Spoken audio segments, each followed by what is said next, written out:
नमस्कार साथियों, स्वागत है आपका हमारे YouTube चैनल पर। तो दोस्तों, आप सोचिए, अगर आपके पास दुनिया का सबसे एडवांस फाइटर जेट हो जो आपके ही कंट्रोल में हो, लेकिन एक दिन आपको ये पता चले कि आपके फाइटर जेट का असली कंट्रोल किसी और के ही हाथ में है। जैसे कोई स्पाई मूवी चल रही है, जैसे कोई जेम्स बॉन्ड मूवी चल रही है, जहां एक मोमेंट आपके जेट्स आसमान में उड़ रहे होते हैं और अगले मोमेंट उन्हें किसी सीक्रेट कोड के थ्रू बंद कर दिया जाता है। अब ये सोच ही अपने आप में काफी ज्यादा डिस्टर्बिंग है। इमेजिन कीजिए कि आपके देश की एयरफोर्स जो है वो किसी और देश के खिलाफ या किसी भी ऑपरेशन के अंदर अपनी एयरफोर्स जो है वो काम कर रही है और अचानक उनकी ऑपरेशनल कैपेबिलिटीज को जीरो कर दिया जाता है और आपके जेट्स जो हैं वो वापस अपने हैंगर्स के अंदर लौटने को मजबूर कर दिए जाते हैं। तो ये कितनी ज्यादा डिस्टर्बिंग सिचुएशन हो सकती है।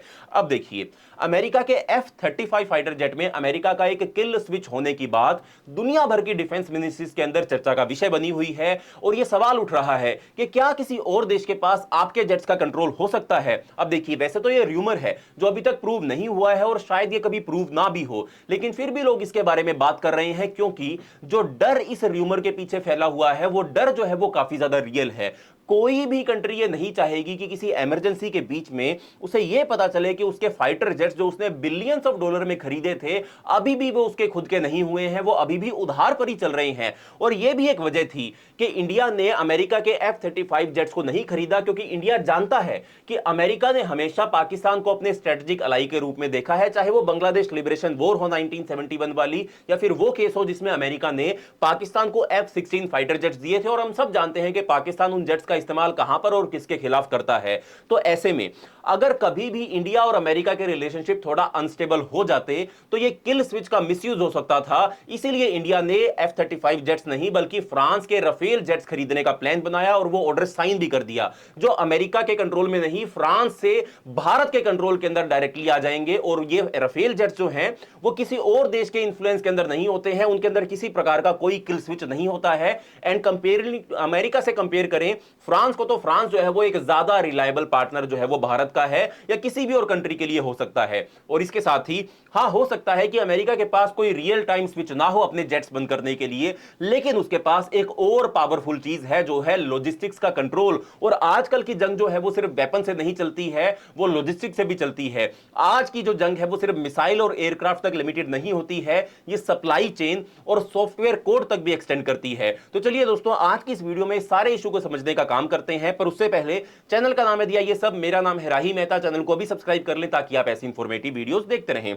तो दोस्तों, अब सीधी बात करते हैं। सीधी बात यह है कि कोई ये एक्सपेक्ट नहीं कर रहा है कि अमेरिका अचानक से भी अपने दोस्तों का दुश्मन बन जाएगा, लेकिन उस पर पूरा डिपेंड होना भी एक बहुत बड़ा रिस्क माना जा रहा है, क्योंकि अमेरिका के अभी जो प्रेसिडेंट चल रहे हैं वो कब क्या कर दे, कब क्या बोल दे, वो खुद ही नहीं जानते हैं। वो कौन सी बात बोलकर उससे मुकर जाए वो खुद भी नहीं जानते, अमेरिका खुद नहीं जानता है, कोई भी नहीं जानता है।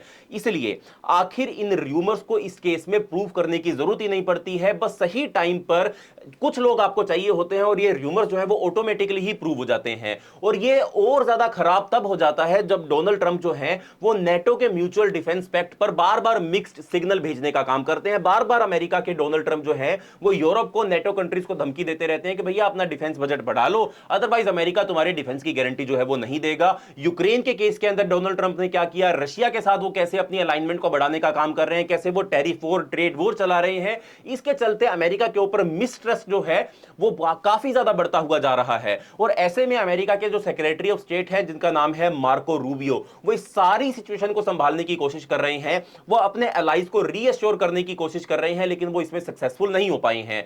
और कुछ यूरोपियन मीडिया ने इसे नेटो का सबसे बड़ा क्राइसिस भी डिक्लेयर कर दिया है। वहीं कुछ लोग इस मूवमेंट को एक रिमाइंडर की तरह देख रहे हैं कि कभी किसी भी क्राइसिस को वेस्ट नहीं होने देना चाहिए, आपदा को अवसर में बदल लेना चाहिए। और यूरोप अब यह सोच रहा है कि अमेरिका पर अपने डिफेंस एक्सपोर्ट्स पर डिपेंडेंसी खत्म कर देनी चाहिए और अमेरिका से हथियार खरीदने की बजाय अब यूरोप को यूरोपियन कंट्री से ही डिफेंस एक्सपोर्ट जो है वो कर लेने चाहिए, यानी कि इस आपदा को अवसर में बदल लेना चाहिए। और फ्रांस ने इसके ऊपर एक्शन लेना भी शुरू कर दिया है और फ्रांस ने अपने राफेल जेट्स का जो प्रोडक्शन है वो बढ़ाने के लिए स्टेप्स भी ले लिए हैं।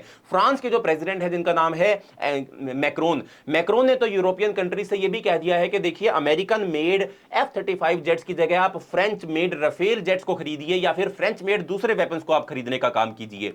ये वही सेटल डेवलपमेंट होते हैं जो फ्यूचर में किसी बड़ी पॉलिटिकल फायर का फ्यूज बन जाते हैं और दुनिया इन्हें स्टार्टिंग के अंदर इग्नोर कर देती है। और यहां पर इंडिया के डिसीजन को भी समझना हमारे हमारे लिए जरूरी हो जाता है। इंडिया ने F-35 जेट नहीं खरीदा क्योंकि उन्होंने ये रिस्क नहीं लिया कि एक दिन अगर अमेरिका का मूड बदल जाए तो उनके जेट्स जो है वो उनके कंट्रोल से बाहर हो जाएंगे। और ये सब उसी वजह से कि अमेरिका ने पाकिस्तान को अपने स्ट्रेटजिक अलाई के रूप में हिस्ट्री के अंदर सपोर्ट किया है, जो इंडिया के लिए एक बहुत बड़ा थ्रेट भी हो सकता है। इसलिए इंडिया ने राफेल जेट्स खरीदे जो उनके अपने कंट्रोल में रहेंगे, वो किसी और कंट्री के इंफ्लुएंस के अंदर नहीं आएंगे। तो दोस्तों अब बात करते हैं यूरोप की। देखिए, जो पहले अमेरिका पर हमेशा भरोसा करता था यूरोप, अब वो सोच रहा है कि कहीं ये भरोसा गलत तो नहीं हो गया है। और इस पूरी डिस्कशन के सेंटर के अंदर है F-35 फाइटर जेट। लेकिन ये क्राइसिस सिर्फ जेट की परफॉर्मेंस की वजह से नहीं हुआ है कि भैया जेट सही काम नहीं कर रहा है, उसकी मिसाइल सही काम नहीं कर रही है, जो प्रॉमिस आपको उसके स्टेल्थ ऑपरेशंस के लिए दिए गए थे वो सही काम नहीं कर रहे हैं। ऐसा कुछ नहीं चल रहा है, परफॉर्मेंस बहुत बढ़िया है F-35 जेट की। सिर्फ पॉलिटिकल एंगल की वजह से जेट के ऊपर सवाल उठ रहे हैं।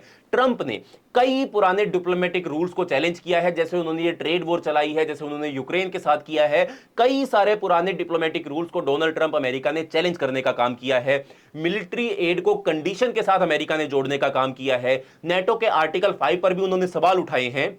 जबकि ट्रंप के अपने कुछ वैलिड पॉइंट्स हैं, हम ये मानते हैं, अमेरिका के अपने कुछ वैलिड पॉइंट्स हैं, ये भी हम स्वीकार करते हैं, लेकिन उनकी वजह से अब एक इररिवर्सिबल पॉलिटिकल शिफ्ट जो है वो स्टार्ट हो चुकी है। आप सब इसके बारे में अखबारों के अंदर पढ़ भी रहे होंगे। अगर आप अखबारें नहीं पढ़ते हो तो कृपया करके अखबारें पढ़ना शुरू कर दीजिए। अब देखिए, अमेरिका पर ट्रस्ट जो है वो कम होता जा रहा है और यूरोप अब सीरियसली ये सोच रहा है कि यूएस की टेक्नोलॉजी पर अपनी सिक्योरिटी इतनी टाइटली डिपेंडेंट करना सही नहीं था। इस ट्रस्ट की कमी का सीधा इफेक्ट यूरोप के बाइंग डिसीजन पर पड़ रहा है। अब यूरोपियन कंट्रीज ओपनली सोच रही हैं एक ऐसे डिसीजन के बारे में जो पहले काफी ज्यादा इंपॉसिबल लगता था, यानी कि F-35 को डिच करके किसी और फाइटर जेट को खरीदना। और सबसे पहले जो मार्च 2025 में पोर्तुगल ने इस डायरेक्शन में अपना पहला कदम भी उठा लिया।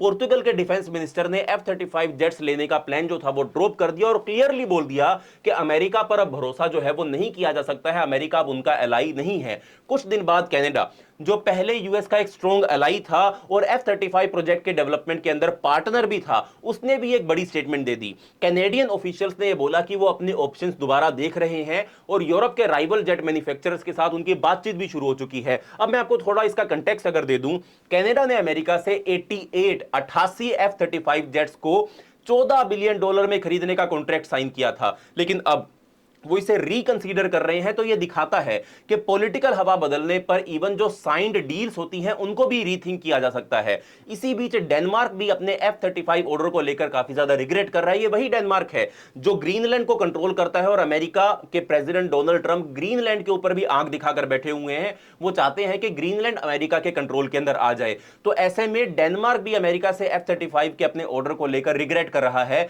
डेनमार्क के एक डिसीजन मेकर ने ट्विटर पर क्लियरली बोला था कि अमेरिकन एयरक्राफ्ट जो हैं वो सिर्फ उनके लिए नहीं बल्कि दुनिया की हर कंट्री के लिए जो अमेरिका से एयरक्राफ्ट खरीदता है वो उनके लिए एक सिक्योरिटी रिस्क है और यूरोप को इन्हें अवॉइड करना चाहिए अगर ये पॉसिबल हो सकता है तो।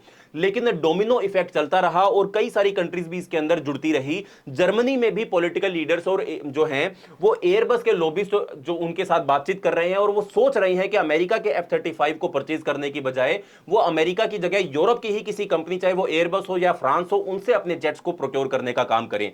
जर्मनी ने भी 35 F-35 जेट लेने का प्लान बनाया था ताकि अपने पुराने टोर्नेडो जेट्स को रिप्लेस वो कर सकें। यह डील भी बिलियंस ऑफ डॉलर्स की थी। इस टाइम फ्रांस में लॉ मेकर्स ने इस मौके का फायदा उठाया और अपने फाइटर जेट जो राफेल फाइटर जेट्स है उनका जो प्रमोशन है वो करना उन्होंने शुरू कर दिया और वो चाहते हैं कि राफेल जेट्स को F-35 के अल्टरनेटिव के रूप में यूरोपियन कंट्रीज खरीदना शुरू कर दें, क्योंकि राफेल जेट्स के अंदर मैंने आपको पहले भी बताया कोई भी किल स्विच नहीं होता है। अब देखिए, यूरोप ने के काफी पार्ट्स में अब सिमिलर डिस्कशन जो है वो शुरू हो चुकी है और यूरोप के जो पॉलिसी मेकर्स हैं वो एक ही बेसिक सवाल पूछ रहे हैं, क्या हम वाकई ऐसी पोजीशन में रहना चाहते हैं जहां अमेरिका से आई एक फोन कॉल उनकी पूरी की पूरी एयरफोर्स को ही ग्राउंड पर ले आए। अब कोई ये नहीं कह सकता कि अमेरिका अचानक अपने एलाइज के खिलाफ हो जाएगा, लेकिन सिर्फ ये फैक्ट है कि अब ट्रांस अटलांटिक यूनिटी यानी कि अमेरिका और यूरोप की जो यूनिटी है उसके ऊपर सवाल उठ चुके हैं और वो भी एक बहुत बड़ा सिक्योरिटी रिस्क बन चुका है। F-35 प्रोग्राम सिर्फ एक एयरक्राफ्ट का इशू नहीं है, इसमें software pipelines, encrypted logistical system और स्पेयर पार्ट्स का एक ऐसा नेटवर्क होता है जो मोस्टली यूएस के कंट्रोल में ही होता है। इसका मतलब यह है कि F-35 खरीदना एक लॉन्ग टर्म स्ट्रेटेजिक डिपेंडेंसी में घुसना होता है अमेरिका अमेरिका के साथ। और यह बात सिर्फ F-35 नहीं, सभी अमेरिकन वेपन्स के लिए अप्लाई होती है। आज के टाइम में यूरोप का लगभग 2/3 डिफेंस प्रोक्योरमेंट डायरेक्टली अमेरिका के सप्लायर से ही होता है। इसका मतलब है कि यूरोप फाइनेंशियली और स्ट्रेटेजिकली एक ऐसे एलाई पर हेवीली डिपेंडेंट है जो फ्यूचर में किसी और गवर्नमेंट के अंडर इस डिपेंडेंसी का फायदा भी उठा सकता है। लेट्स से डोनाल्ड ट्रंप के बाद कोई और एक ऐसा अमेरिका प्रेसिडेंट आ जाए जो उनसे भी एक कदम आगे हो, तो वो इस डिपेंडेंसी का और भी ज्यादा फायदा उठा सकता है। इसलिए ये कोई सरप्राइज नहीं है कि यूरोप अब सोच रहा है कि कैसे वो अपने पैरों पर खुद खड़ा हो सके।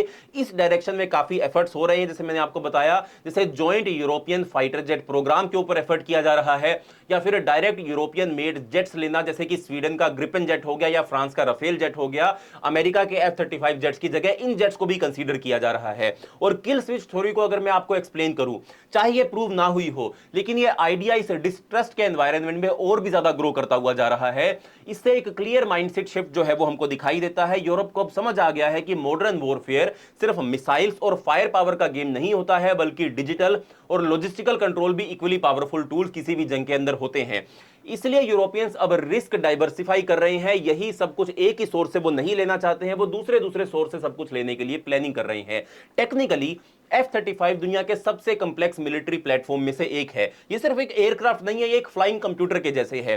हर F-35 में millions of lines of codes होते हैं और उनमें रोज एनक्रिप्टेड अपडेट्स भी आती हैं। और जेट का पूरा सिस्टम ऑपरेट करता है कंप्लेक्स डायग्नोस्टिक, लॉजिस्टिक और मेंटेनेंस सॉफ्टवेयर से। सबसे इंपॉर्टेंट चीज होती है उसका मिशन डाटा फाइल, और उसका कंट्रोल सिर्फ और सिर्फ अमेरिका के हाथ में ही होता है। यानी कि जब आपका F-35 उड़ान भरता है तो उसका जितना भी डाटा रिकॉर्ड किया जाता है, जिसे हम मिशन डाटा फाइल बोलते हैं, वो सिर्फ अमेरिका के पास ही स्टोर किया जाता है। इवन जब F-35 जेट्स किसी दूसरे कंट्री को एक्सपोर्ट कर दिए जाते हैं, तब भी उसका मिशन डाटा अपडेट और मैनेज वो सिर्फ और सिर्फ अमेरिका के सिक्योर चैनल्स के थ्रू ही होता है। छोटी सी गलती या कंट्रोल का इशू और पूरी एयरफोर्स जो है वो आपकी रुक सकती है। ये पूरा सिस्टम इस तरीके से डिजाइन किया गया है कि सब अलाइड कंट्रीज एक सेंट्रलाइज्ड नेटवर्क के थ्रू इजीली कनेक्टेड हो सके, ताकि सबका कोऑर्डिनेशन जो है वो स्मूथली चलता रहे। अब तक कोई ऐसा कोड या बटन का प्रूफ तो नहीं मिला है जिसे किसी डोर से या क्लिक से एक में ही F-35 के इंजन या फ्लाइट कंट्रोल को पूरी तरीके से बंद कर दिया जाए। अगर कभी ऐसा कुछ सच में होता है और दुनिया के सामने आता है, तो लोगों का ट्रस्ट अमेरिका के ऊपर और भी ज्यादा टूट जाएगा और अमेरिका के सारे वेपन्स का एक्सपोर्ट मार्केट जो है वो खत्म भी हो जाएगा। इसी रीजन की वजह से मुश्किल है सोचना कि अमेरिका ने जानबूझकर ऐसा कोई स्विच जो है वो बनाया होगा, क्योंकि रिस्क जो है वो काफी ज्यादा हाई अमेरिका के लिए इस केस के अंदर हो सकता है। लेकिन इसका मतलब यह भी नहीं है कि अमेरिका इन जेट्स को कंट्रोल नहीं कर सकता है। अगर किसी रीजन से, चाहे एक्सीडेंटली या intentionally, mission data file disrupt हो गई, तो यूरोपियन एयर फोर्सेस की जो ऑपरेशनल रेडीनेस है वो काफी ज्यादा खत्म हो जाएगी। अगर मैं आपको एग्जांपल दूं, देखिए एग्जांपल के लिए, अगर F-35 के पास अपडेटेड मिशन फाइल्स नहीं होंगी, तो उससे यह नहीं पता चलेगा कि बैटलफील्ड में कौन से एमिटर्स होंगे या उनके सिग्नल्स कैसे हैंडल उनको करने हैं। इसका मतलब यह है सेंसर्स एनिमी एयरक्राफ्ट या मिसाइल थ्रेट्स को पहचान ही नहीं पाएंगे। स्टेल्थ फ्लाइट ऑपरेशन जो होंगे वो भी कॉम्प्रोमाइज हो जाएंगे, और रडार से बचने के लिए जो स्टेल्थ ऑपरेशंस का इस्तेमाल किया जाता है वो भी जीरो हो जाएंगे। तो टेक्निकली F-35 फ्लाई तब भी करेगा, मिसाइल्स तब भी फायर करेगा, लेकिन उसके 5th जनरेशन एडवांस फीचर जो है वो नहीं चलेंगे। उसकी full combat capability seriously impact हो जाएगी। तो बिना अमेरिका के अप्रूवल के यूरोप के F-35 jets real time intelligence और थ्रेट रिकॉग्निशन डाटा के साथ काम ही नहीं कर सकते हैं। और जब ये जेट्स इतने महंगे हैं, तो ज्यादातर एयर फोर्सेस इन्हें कॉम्बैट जोन में भेजने के बजाय हैंगर में ही खड़ा रहने देना ज्यादा सेफर ऑप्शन समझेंगी। इसलिए एक डायरेक्ट किल स्विच की जरूरत ही अमेरिका को नहीं पड़ती है। अमेरिका को कोई सीक्रेट बटन दबाने की जरूरत ही नहीं पड़ती है। अगर उन्होंने सिर्फ और सिर्फ मिशन डाटा फाइल्स का अपडेट रोक दिया, तो F-35 अपने आप जमीन पर आ जाएंगे। तुरंत नहीं, लेकिन धीरे धीरे जमीन पर आ जाएंगे। और इसी स्लो प्रोसेस में छुपी है अमेरिका की असली पावर। कोई हॉलीवुड स्टाइल एक्सप्लोजन नहीं होगा, बस एक silent boring logistical kill switch जो है वो अमेरिका दबा देगा। तो F-35 यूजर्स को अपने जेट में कोई सीक्रेट सेल्फ डिस्ट्रक्ट कोड की टेंशन नहीं है, लेकिन हां, उन्हें यह मानकर चलना पड़ता है कि अगर तुम F-35 ओन करते हो, तो यूएस के पास उस जेट की ऑपरेबिलिटी पर एक तरीके से वीटो पावर रहता है। और यह बात तो कॉन्ट्रैक्ट में भी लिखी हुई है। जर्मनी ने जब F-35 कॉन्ट्रैक्ट किया था, जब उसके डील को साइन किया था, तो एक क्लासिफाइड वर्जन उस डील का जो था वो पब्लिक में लीक हो गया था, और कई सारी पब्लिकेशन के अंदर उस डिफेंस पैक्ट के बारे में इंफॉर्मेशन छापी गई थी। और उसके अंदर यह लिखा गया है कि अगर सिचुएशन बहुत ज्यादा अर्जेंट और एक्सेप्शनल हो जाए, तो कॉन्ट्रैक्ट की लैंग्वेज के अंदर अमेरिका जो है वो उस मिशन अपडेट फाइल को रोक भी सकता है। यानी कि अमेरिका कॉन्ट्रैक्ट साइन करने के बाद, अपने जेट्स को एक्सपोर्ट करने के बाद भी उनकी ऑपरेशनल कैपेबिलिटी को जीरो कर सकता है। और जब ये हो रहा था, तभी एक और बात भी न्यूज के अंदर आई कि डोनाल्ड ट्रंप ने यूक्रेन की मिलिट्री एड और इंटेलिजेंस सपोर्ट को ही टेम्परेरीली सस्पेंड कर दिया। शायद अमेरिका तब रशिया के साथ निगोशिएशन को पुश कर रहा था। यह यूरोप के लिए एक बहुत बड़ा रेड फ्लैग था। एक तरफ किल स्विच की बात आ रही है, एक तरफ ऐसे कॉन्ट्रैक्ट साइन हो रहे हैं जहां पर अमेरिका जो है वो बोल रहा है कि हम आपकी मिशन फाइल्स को अपडेट करने से फ्यूचर के अंदर अगर सिचुएशन आई तो हम रोक भी सकते हैं। तो ऐसे में ये सारे के सारे अमेरिका के खिलाफ रेड फ्लैग बन जाते हैं। उन्हें लगा कि अमेरिका क्रिटिकल सपोर्ट को बार्गेनिंग चिप के तरह यूज कर रहा है, यानी कि यूरोप को लगा कि अमेरिका जो है वो इस सारे के सारे क्रिटिकल सपोर्ट को बार्गेनिंग चिप की तरह इस्तेमाल कर सकता है। और यही उनका सबसे बड़ा डर भी है F-35 को लेकर। भारत का भी सबसे बड़ा डर F-35 को लेकर यही था। सोच ये थी, अगर वो यूक्रेन के साथ ऐसा कर सकते हैं तो क्या वो किसी और कंट्री के साथ ऐसा नहीं कर सकते? वो बिल्कुल कर सकते हैं। अमेरिका भरोसे के लायक नहीं है, हम ये पहले भी बात कर चुके हैं। तो दोस्तों, यूरोप के लिए एक बड़ा क्वेश्चन अब खड़ा हो चुका है कि अगर वो अपनी सोवरेनिटी बनाए रखना चाहते हैं या फिर वो अमेरिका के साथ अपनी डिपेंडेंसी को ही कंटिन्यू करना चाहते हैं, दोनों में एक ही चीज उनको चूज करनी पड़ेगी। इसका मतलब यह है कि उन्हें यूरोपियन मेड ऑप्शन जैसे कि एयरबस या फिर राफेल जेट जैसे की तरफ शिफ्ट करना पड़ सकता है, लेकिन यह इतना इजी नहीं होगा। इसके लिए वक्त लगेगा, पैसा लगेगा और डिफेंस इंडस्ट्री का अलाइनमेंट उसको पूरी तरीके से अलाइन करना पड़ेगा, जो जल्दी पॉसिबल नहीं लगता है। फिलहाल के लिए यूरोप के F-35 जेट्स अमेरिका की परमिशन से ही फ्लाई करेंगे, लेकिन हर जेट के साथ एक छुपी हुई कंडीशन भी आती है कि उनकी ऑपरेशनल फ्रीडम हार्डवेयर से नहीं बल्कि सॉफ्टवेयर एक्सेस से कंट्रोल होती है। और हिस्ट्री ने यह दिखाया है कि एक्सेस कभी भी बंद किया जा सकता है। इसी अनसर्टेनिटी के बीच एयरबस जैसे यूरोपियन एरोस्पेस कंपनीज अपने जेट्स को सेफर और इंडिपेंडेंट ऑप्शंस के रूप में पिच भी कर रही हैं। अगर यह ट्रेंड कंटिन्यू रहता है तो अमेरिका को हजारों करोड़ रुपए का नुकसान हो सकता है। जियोपॉलिटिक्स में ऐसा ही होता है, कभी कभी एक सोची समझी झूठी अफवाह भी मिसाइल से ज्यादा डैमेज कर सकती है। तो दोस्तों, ये थी हमारी आज की वीडियो, ये था हमारा आज का एनालिसिस। अगर आपको ये वीडियो पसंद आई हो तो वीडियो को लाइक करें, वीडियो को शेयर करें, चैनल को सब्सक्राइब करें। मिलते हैं अगली वीडियो के अंदर, तब तक के लिए बाय बाय, धन्यवाद, जय हिंद।